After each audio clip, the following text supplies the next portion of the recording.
Dobar dan, dobrodošli u recepturu.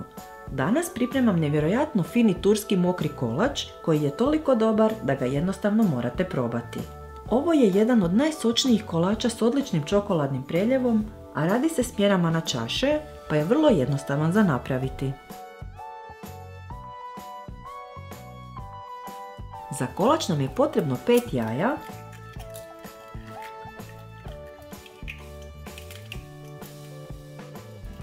koja ćemo umutiti.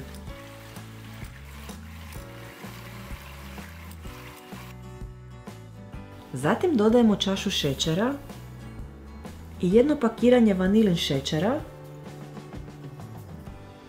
pa ćemo sve pijenasto umutiti. Čaša je standardne veličine i ima zapremninu od 200 ml, odnosno 2 decilitra. Ulit ćemo čašu ulja, kao i mlijeka i kratko miješamo.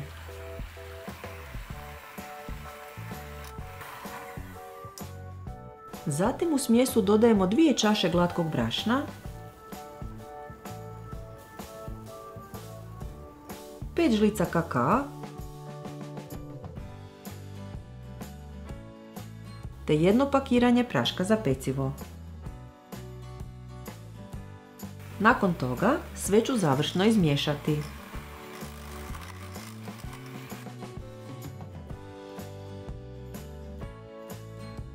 Protvan dimenzija 36 x 21 cm ranije sam obložila papirom za pečenje, pa ću u njega uliti dobivenu smjesu.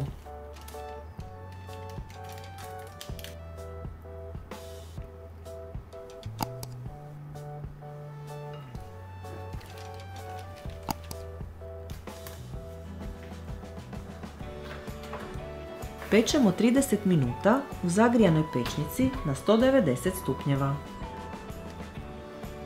Pred kraj pečenja pripremit ćemo preljev. U posudu sipamo 3 čaše mlijeka i pola čaše ulja. Dodajem i čašu šećera i jedan vanilin šećer. Na kraju ubacujem i 5 žlica kakaa te 100 g čokolade za kuhanje. Smjesu treba zagrijavati uz miješanje, pa kad prokuha maknuti je s vatre da se malo prohladi.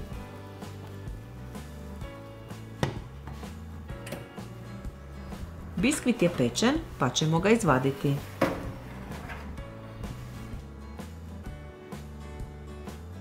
Još vrući biskvit treba izvaditi iz protvana kojeg ćemo preokrenuti, pa maknuti papir za pečenje,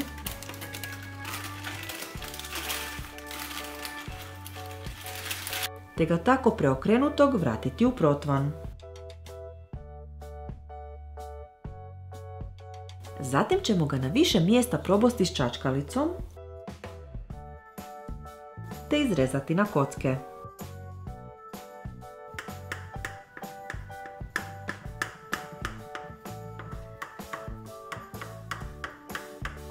Nakon toga, preljev treba ravnomjerno zalijevati preko kolača.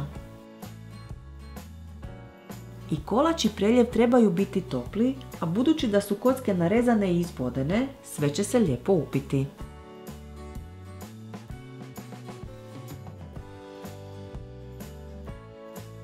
Kolač treba dobro ohladiti preko noći.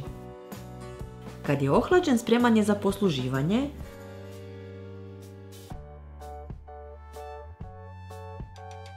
a preporučujem da svaku kocku posipate i s malo narezanih oraha.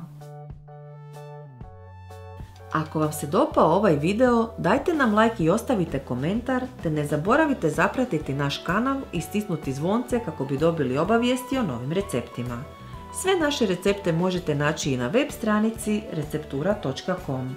Bye!